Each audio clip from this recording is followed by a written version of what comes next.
ये है अफ्रीका का देश जो आज के समय में गरीबी, भुखमरी, क्राइम और इकोनॉमिक क्राइसिस से जूझ रहा है। और ये है हमारा प्यारा भारत जो इन सब से उबर कर आया है। मगर भारत और इन सभी अफ्रीकन देशों में एक चीज जो कॉमन थी, जिसने इन्हें काफी पीछे ढकेल दिया, और वो था वेस्टर्न एम्पायर। जी हाँ, दरअसल भारत आजादी के बाद धीरे धीरे डेवलप होता रहा, मगर अफ्रीकन देश वैसे के वैसे ही रहे जैसे ही एम्पायर छोड़कर गए थे।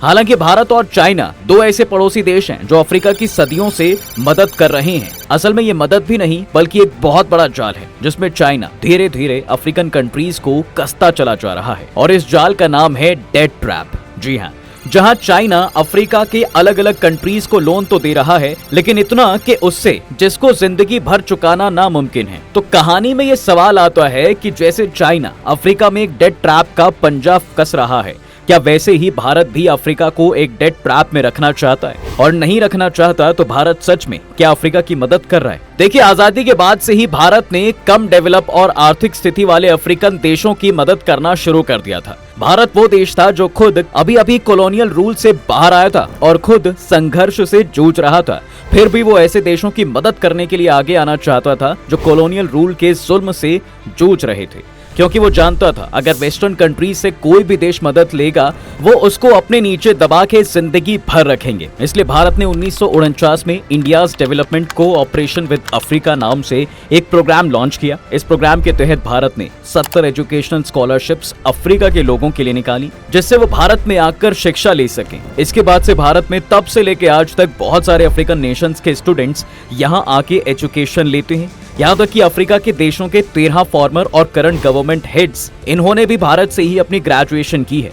इनमें से मोजाम्बिक के प्रेसिडेंट फिलिप न्यूसी, नाइजीरिया के प्रेसिडेंट मोहम्मदू बुहारी और तंजानिया के former president Samia Suluhu Hassan शामिल हैं। बस यही नहीं, भारत के प्रेस्टिजियस इंडियन मिलिट्री एकेडमी से 6 फॉर्मर और करंट अफ्रीका के देशों के आर्मी चीफ ने ट्रेनिंग भी ली है।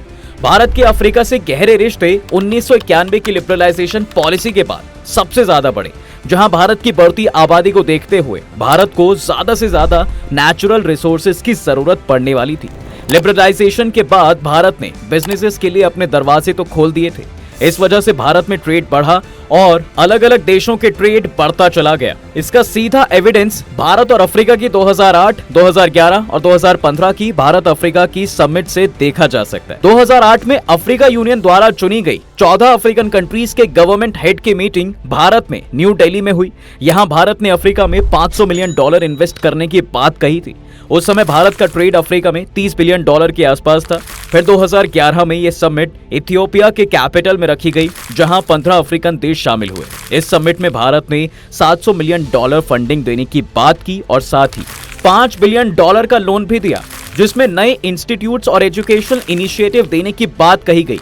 उस साल भारत का ट्रेड अफ्रीकन नेशंस के साथ $45 बिलियन और बढ़ गया था। फिर इसके बाद भारत और अफ्रीका के बीच सबसे बड़ी समिट हुई 2015 में। यहाँ 40 अफ्रीकन देशों की गवर्नमेंट हेड्स न्यू दिल्ली में इस समिट में शामिल हुए। भारत के ट्रेड 2015 तक अफ्रीका में $72 बिलियन का हो चुका था, जो कि अब तक के इनके रिलेशंस में सबसे ज्यादा बड़ा ट्रेड था। मगर इसके बाद कोविड-19 वायरस आया, जिसके चलते अभी तक भारत और अफ्रीकन नेशंस के बीच समिट नहीं हो पाई। कोविड-19 महामारी में भी भारत ने अफ्रीकन देशों का हाथ नहीं छोड़ा और कई अफ्रीकन देशों में वैक्सीन्स और दवाइयां डिलीवर करवाई। इसके चलते अफ्रीका के देशों ने भारत का शुक्रिया अदा भी किया। सबसे बड़ा मूवमेंट इनके बढ़ते रिलेशंस में तब देखा गया जब भारत में G20 के आयोजन में अफ्रीकन यूनियन को भारत द्वारा शामिल किया गया। अभी लेटेस्ट ही ब्रिक्स मीटिंग में भी अफ्रीकन कंट्रीज को भी पार्टनर बनाया गया है। यहाँ ये सवाल आपके मन में भी आ रहा होगा कि भारत तो काफी कुछ अफ्रीका में कर रहा है, मगर क्यों? भारत इतने सालों से इनकी मदद और दुनिया की बड़ी बड़ी मीटिंग्स में अफ्रीका को शामिल करने में लगा है। इसके पीछे भी कई सारे फैक्टर्स हैं जिनको हम एक एक करके समझेंगे। देखिए, अफ्रीका में काफी मात्रा में भारतीय लोग रहते आए हैं। इनमें 2 कैटेगरी शामिल हैं, NRI जो भारत से अफ्रीका गए और PIO persons of Indian origin, जिनके पूर्वज पहले से ही इन देशों में रहते आए हैं। इंडियन ओरिजिन के लगभग 25 से 30 मिलियन लोग यहाँ रहते हैं, जिन्होंने खुद यहाँ अपने कई सारे बिजनेसेस स्टार्ट कर दिए हैं। इन देशों में भारतीय मूल के कई बड़े बिजनेसमैन रहते हैं, जिसकी वजह से हम ये कह सकते हैं कि इन लोगों की वजह से अफ्रीका के लोग भारत के लोगों से कहीं ना कहीं कनेक्टेड रहते हैं। भारतीय कंपनीज भी कई सालों से अफ्रीका में निवेश करती आई हैं। इनमें भारत की कई बड़ी और डिफरेंट सेक्टर्स की कंपनीज शामिल हैं।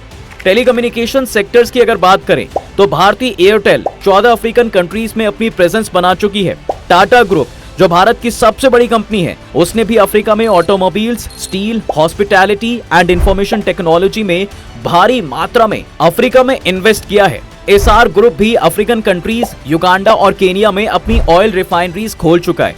ऐसे ही इंडियन फार्मास्यूटिकल्स कंपनी भी अफ्रीका के हेल्थ केयर में इन्वेस्ट कर रही है। इंडिया आज के टाइम अफ्रीका में इन्वेस्ट करने वाले टॉप 5 देशों में आता है। इंडिया ने अब तक अफ्रीका में $90 बिलियन की इन्वेस्टमेंट की है। मगर ये सारी भारत की बड़ी कंपनीज आखिर अफ्रीका में क्यों इन्वेस्ट कर रही हैं? देखिए, अफ्रीका की आबादी दुनिया भर में सबसे ज्यादा बढ़ती हुई आबादी है। बढ़ती हुई आबादी के लिए ज्यादा से ज्यादा फूड सप्लाई की जरूरत है और यहाँ भारत काम आता है। भारत का एग्रीकल्चर इंडस्ट्री दुनिया की टॉप कंट्रीज में आता है। अफ्रीका में 57% पॉपुलेशन एग्रीकल्चर में एम्प्लॉयड है, जिसकी वजह से भारत की एग्रो इंडस्ट्री यहाँ इन्वेस्ट करना चाहती है। भारत की एग्रीकल्चर कंपनीज और न्यू स्टार्टअप्स दुनिया भर में रिसर्च और डेवलपमेंट के लिए फेमस हैं और साथ ही भारत के साइंटिस्ट की एक्सपर्टीज की मदद से नई टेक्नोलॉजी के साथ फूड की सप्लाई चेन को बढ़ाया जा सकता है। अब दुनिया जैसे जैसे फ्यूचरिस्टिक होती जा रही है, उतनी ही जल्दी टेक इंडस्ट्री भी दुनिया भर में बढ़ती जा रही है। अफ्रीका ऐसा कॉन्टिनेंट है जो 50% से ज्यादा मिनरल्स और माइनिंग से भरा पड़ा है। दुनिया, जैसे कि आप जानते होंगे कि ग्रीन टेक्नोलॉजी की ओर बढ़ रही है, उतने ही ये नेचुरल रिसोर्सेज दुनिया के हर देश को चाहिए। ये सभी नेचुरल रिसोर्सेज सबसे ज्यादा अफ्रीका में ही मिलेंगे। इसका एक एग्जाम्पल दूं तो इलेक्ट्रिक व्हीकल की बैटरी बनाने में जो मिनरल्स चाहिए होते हैं, उनमें से 92% of platinum, 56% of cobalt, 54% of manganese and 36% of क्रोनियम की नीड होती है। ये सब अफ्रीका में मौजूद है। 2001 से भारत और अफ्रीका राज्यों के बीच 43.13 बिलियन के ट्रेड खाली मिनरल्स और माइनिंग में हुआ है। अगर भारत को फ्यूचर में टॉप इकोनॉमी की रेस में आगे बढ़ना है तो भारत को ये नेचुरल रिसोर्सेज ज्यादा से ज्यादा चाहिए ही होंगे। जिस कंट्री के पास ये रिसोर्सेज ज्यादा होंगे वही वर्ल्ड की इकोनॉमी में डोमिनेट कर पाएगा। फार्मा इंडस्ट्री की अगर बात करें तो दुनिया भर में भारत की फार्मा इंडस्ट्री टॉप पे गिनी जाती है। ये फार्मा कंपनीज अफ्रीका में 50% जेनरिक मेडिसिन एक्सपोर्ट करती हैं। खुद अफ्रीकन कंट्रीज चाहती हैं कि इंडिया के फार्मा इंडस्ट्री अफ्रीका में हॉस्पिटल्स, क्लिनिक्स, यहाँ तक कि मैन्युफैक्चरिंग प्लांट्स भी सेट करे। अफ्रीका में कई देश ऐसे हैं जहां ज्यादा पॉपुलेशन या तो मिडिल क्लास है या तो गरीब। इसकी वजह से अफोर्डेबल चीजें खरीदने की डिमांड बढ़ जाती है। इसलिए ही भारत की जेनरिक दवाइयों की डिमांड अफ्रीका में बढ़ती जा रही है। ऐसे ही भारत ने अफ्रीका की ऑटोमोबाइल इंडस्ट्री में भी अपनी पकड़ मजबूत कर रखी है। अफ्रीका के लोगों को भारतीय कार्स सबसे ज्यादा पसंद आती हैं। 2022-23 फाइनेंशियल ईयर के अकॉर्डिंग अफ्रीका में $1.54 बिलियन की भारतीय कंपनीज की कार की सेल्स हुई हैं। जी हाँ, यहाँ तो की 2 व्हीलर मार्केट जहाँ चाइना की ज्यादा पकड़ थी, वहाँ भी भारतीय ने अपनी परचम लहराया है। चाइनीज 2 व्हीलर एक टाइम अफ्रीका में 90% मार्केट कवर कर रहा था, मगर अब यही मार्केट 50% भारत की 2 व्हीलर कंपनी टीवीएस और बजाज ने डोमिनेट कर दी है। इसका मेन रीजन था भारत कम दाम और बढ़िया क्वालिटी की बाइक्स दे रहा था, जहां चाइना बेकार क्वालिटी अफ्रीका में बेच रहा था। अब इतना सारा भारतीय कंपनीज के डोमिनेंस के बाद भी चाइना अफ्रीका में डोमिनेट कैसे कर पा रहा है और क्यों चाइना को अफ्रीका निकाल नहीं सकता, आइए ये भी जान लेते हैं। देखिए, 2000 से लेकर 2020 तक चाइना ने अफ्रीका कंट्रीज को $59.87 बिलियन का लोन दिया। इनमें जो टॉप कंट्रीज को ये लोन सबसे ज्यादा मिले हैं वो हैं Angola 42.6 billion dollar, Ethiopia 13.7 billion dollar, Zambia 9.8 billion dollar और केनिया को 9.2 बिलियन डॉलर। ये इतने ज्यादा लोन की अमाउंट है जो अब ये देश चुकाने में स्ट्रगल कर रहे हैं। अब जैसे कि पहले आपको कई बार बता चुके हैं कि अफ्रीका ऐसा कॉन्टिनेंट है जिसके देश आजादी के बाद भी जूझते रहे। इस वजह से वहां इतनी डेवलपमेंट नहीं आ पाई। ये देश इतने फाइनेंशियली वीक बन गए थे जिसकी वजह से चाइना ने इनको डेवलपमेंट का झांसा देके लोन दिया। लोन चाइना ने तो वैसे ज्यादा इंटरेस्ट पर दिया और इन देशों में कई सारे प्रोजेक्ट्स बनाए, मगर धीरे धीरे चाइना कई सारे प्रोजेक्ट्स में अफ्रीका की कंट्रीज में इन्वेस्ट करने लगा, जैसे कि रोड्स, रेलवे, ऑटोमोबाइल, इंफ्रास्ट्रक्चर और भी बहुत से सेक्टर्स में डोमिनेट करने लगा। ये लोन इतने बढ़ चुके थे कि इन देशों को, चाइना को, ये चुका पाना बहुत मुश्किल था। अगर अब लोन चुका नहीं पाओगे तो फिर अब उस देश के नीचे काम करना ही पड़ेगा, जिसकी वजह से चाइना वहां अपना दबदबा बनाने लगा। आज चाइना अफ्रीका का सबसे बड़ा ट्रेड पार्टनर बना हुआ है और आंकड़ों की अगर बात करें तो चाइना अफ्रीका में $200 बिलियन पर ईयर का ट्रेड करता है। अफ्रीकन कॉन्टिनेंट में आज के टाइम में 10,000 से ज्यादा चाइनीज बिजनेसेस हैं और 2005 से इन बिजनेसेस की वैल्यू $2 ट्रिलियन बढ़ चुकी है। इसके साथ ही $300 बिलियन की और इन्वेस्टमेंट अभी भी फिलहाल की जा रही है। जी हाँ, अफ्रीका में अपना दबदबा कायम करने के लिए चाइना ने वहां थोड़े टाइम पहले ही $1 बिलियन का belt and road Africa infrastructure development fund शुरू किया था और साथ ही $60 बिलियन का अफ्रीकन एड पैकेज भी अनाउंस किया था। 2011 के बाद से चाइना अफ्रीका में बिगेस्ट इंफ्रास्ट्रक्चर प्लेयर बन चुका है। यहाँ उसने अफ्रीका की 40% मार्केट अपने नाम कर रखी है। दूसरी तरफ देखा जाए तो यूरोप और यूएसए जैसी कंट्रीज को यहाँ पे अपनी मार्केट कम होती दिख रही है। मगर चाइना क्यों इतना निवेश यहाँ कर रहा है? चाइना का आधे से ज्यादा ऑयल अफ्रीका से आता है और साथ ही साथ कॉटन भी।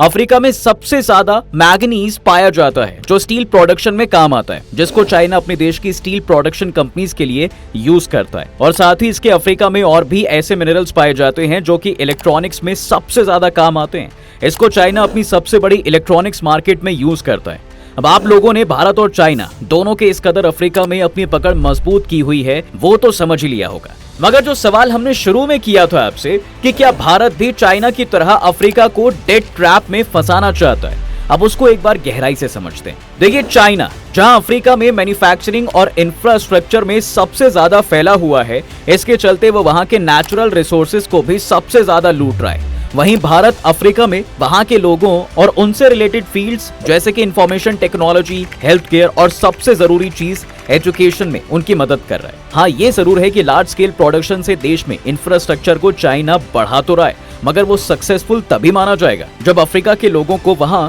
ज्यादा से ज्यादा काम मिलेगा। चाइना यहाँ भी अपनी चालाकी दिखाना नहीं छोड़ रहा है। वो खुद अपने चाइनीज लोगों को अफ्रीका में ला रहा है और उनको काम दिलवा रहा है बजाय अफ्रीका के लोगों को। दूसरी ओर भारत के प्रोजेक्ट वहाँ की कम्युनिटीज को जोड़ रहे हैं और ज्यादा से ज्यादा काम उनको दे रहे हैं। भारतीय कंपनीज अफ्रीकन लोगों पे ज्यादा भरोसेमंद होती है और उनको अपने साथ साथ आगे बढ़ाती है। पॉलिटिकली अगर देखा जाए तो अफ्रीका के लोग चाहते हैं उनकी कंट्रीज में भी डेमोक्रेसी होनी चाहिए और डिक्टेटरशिप को खत्म करना चाहिए, जिसकी वजह से वहां के लोग भारत को आगे लाना चाहते हैं ताकि भारत की मदद से उनके देशों में भी डेमोक्रेसी लाई जा सके। अब देखिए, कोविड-19 जैसी तबाही वाले वायरस के समय भी चाइना ने अफ्रीका में मदद तो की थी, मगर वो इसलिए ही मदद करना चाहता था क्योंकि कहीं ना कहीं पूरी दुनिया के देशों में चाइना की इमेज कोविड-19 वायरस बनाने वाले देशों के रूप में बन चुकी थी, जिसको वो हटाने में आगे आ रहा था। भारत ने made in India vaccine Africa के देशों को दी और साथ ही साथ वहां के लोगों को दवाई महामारी के समय में पहुंचाई। वैसे अब तक की सबसे बड़ी भारत की जीत जो बताई गई वो थी भारत में हुए G20 की, जहां भारत सरकार ने G20 में अफ्रीकन यूनियन को परमानेंट मेंबर घोषित किया और इस मास्टर स्ट्रोक के बाद भारत ने अफ्रीका में अपनी पकड़ को और मजबूत कर लिया। अब आगे देखना ये इंटरेस्टिंग रहेगा कि इस चाल के बाद क्या भारत अपने डोमिनेंस ज्यादा बढ़ा पाएगा या चाइना अपनी पकड़ वहां मजबूत कर पाएगा। तब तक के लिए हम आपसे विदा लेते हैं। जल्द हाजिर होंगे एक नए इंटरेस्टिंग टॉपिक के साथ। अगर ये वीडियो पसंद आया है तो इसे अपने दोस्तों के साथ शेयर कर दें और हाँ, वीडियो को लाइक करना ना भूलें। और अगर आपने हमारे चैनल को अभी तक सब्सक्राइब नहीं किया है तो वो भी कर दें, साथ ही बेल आइकॉन प्रेस करना भी ना भूलें ताकि हमारी वीडियो आप तक जल्द से जल्द पहुंच सके।